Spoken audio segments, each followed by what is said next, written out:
nama yang ada di mandat. Mandatnya siapa yang keluarin? Mandat saksi siapa yang keluarkan? Karena ini ada yang bilang partai politik, ada yang bilang pasangan calon, ada yang bilang tim pemenangan. Kita satukan suara. Yang mengeluarkan paslon. Dan itu aturannya.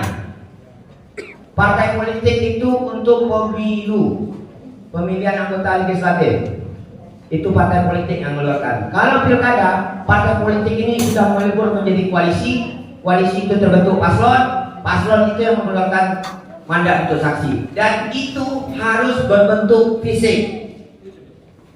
Tidak boleh dia tunjukkan pakai handphone. Ini Pak, mandat saya. Tidak berlaku, usir dia keluar dari TPS kita. Bahkan dan itu ditandatangani basah. Oke? Itu poin-poin pentingnya. Naskah sumpah. Bapak-bapak, ibu-ibu pagi itu akan disumpah enggak?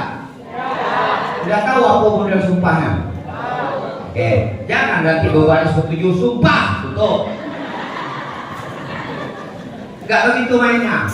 Tata cara sumpahnya Pak, Bapak itu berbaris semuanya seperti bikin satu sab, ketua yang bacakan. Oke, yang dibacakan apa? Tidak ada dalam kotak suara. Oke, naskah sumpah disiapkan oleh PPK, PPS nanti disiapkan. Oke, mulai buka kotak suara. Pada saat buka kotak suara, yang dihitung apa? Surat suara, jumlah surat suara ya. Betul Pak, yang di belakang? Oke, itu betul. Pada saat buka kotak suara pertama, hitung surat suara. Kan diikat tuh biasanya. Diikat 20-20. 25, ada 25, ada 20. Buka barang tuh. Buka karetnya. Jangan irit-irit dengan karet. Kami KPU memberikan karet di dalam itu. Tidak usah untuk mengambil itu, tidak usah. Buka karetnya, hitung. Kadang dalam satu ikatan itu bisa 19, bisa 21. Kalau ada selisih surat suara, jadi temuan. Ya, berapa jumlah surat suara yang diterima? Selanjutnya cukup untuk buka pertama. Setelah itu saya mohon pada saat membuka buka kotak pertama, selain menghitung surat suara, hitung juga form TI, form plano yang nanti Bapak Ibu akan gunakan pada saat rekapitulasi penghitungan suara di TPS. Kan ada yang besar tuh, oke? Dipastikan jumlah tepat, jumlah sama, tepat jumlah, tepat model. Kalau pagi itu kita bisa inventaris masalahnya, barang ini kurang, bisa laporkan ke PPS, PPS lapor PPK, kita bisa bersikap. Masih ada waktu sampai jam 14.00 nanti. Kalau bapak-bapak ibu-ibu buka, mulai membuka barang itu menghitung jam 14.00, ternyata barang ini kurang, masalah kita. Bisa kita sepakat di situ.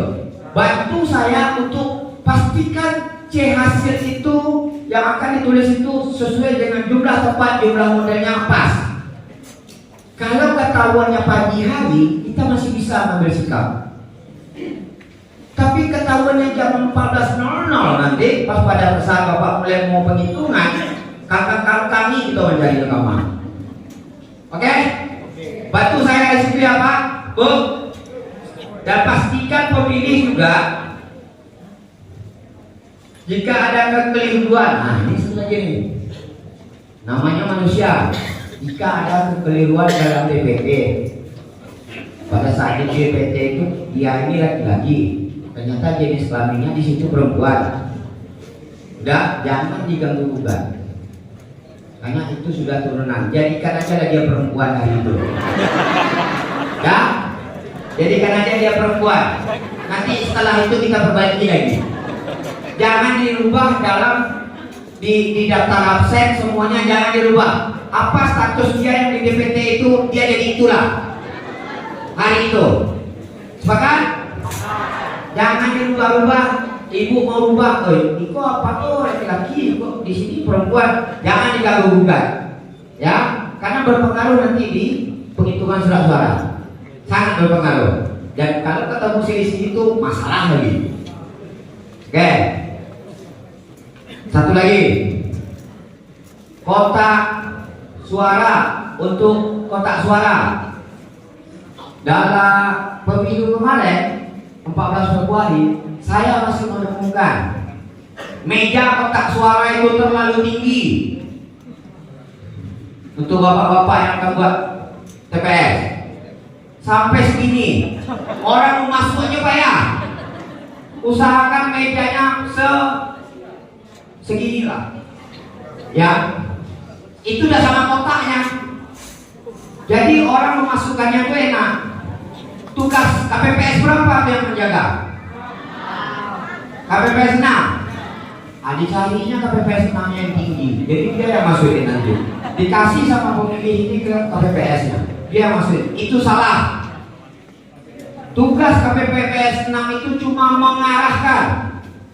Dia tidak boleh sebenarnya memegang surat suara itu. Sampai surat suara itu masuk ke dalam kotak suara, urusan pemilih dengan Tuhannya. Tidak ada urusan orang lain di situ. Jadi dia mengarahkan, Pak, ini surat suaranya ini masuk gubernur, Pak, ini masuk bupati. Kadang ada yang ganti dikit, malah dipegang tangannya, diarahkan. Itu yang sering terjadi. Jadi usahakan lebih rendah. Sepakat ya, Pak Ketua, cari meja yang agak rendah untuk kotak suara. Warna surat suara udah tahu, Bu? Gubernur warna apa? Bupati? Kadang ada kesalahan pada saat di kotak suara memasukkan, dia ternyata bersalah masuk, termasuk gubernur ke kotak bupati. Di tangannya masih ada bupati ini. Karena barang tidak salah, dia bermaksud lagi 2 kali lakukan kesalahan. Jika udah salah masuk, masih ada sisa 1, masukkan aja ke tempat yang benar lagi. Itu catat di form kejadian khusus. Jangan dibuka kotak suara. Ada kejadian dan itu SU di Inhu. Salah masuk dibukanya. Kalau udah ada kejadian kesalahan seperti itu sudah, tapi buat di form kejadian khusus diketahui oleh PTPS. Ya, cukup. Udah capek, Bu? Ada yang mau ditanyakan lagi nggak kira-kira? Nanti apa?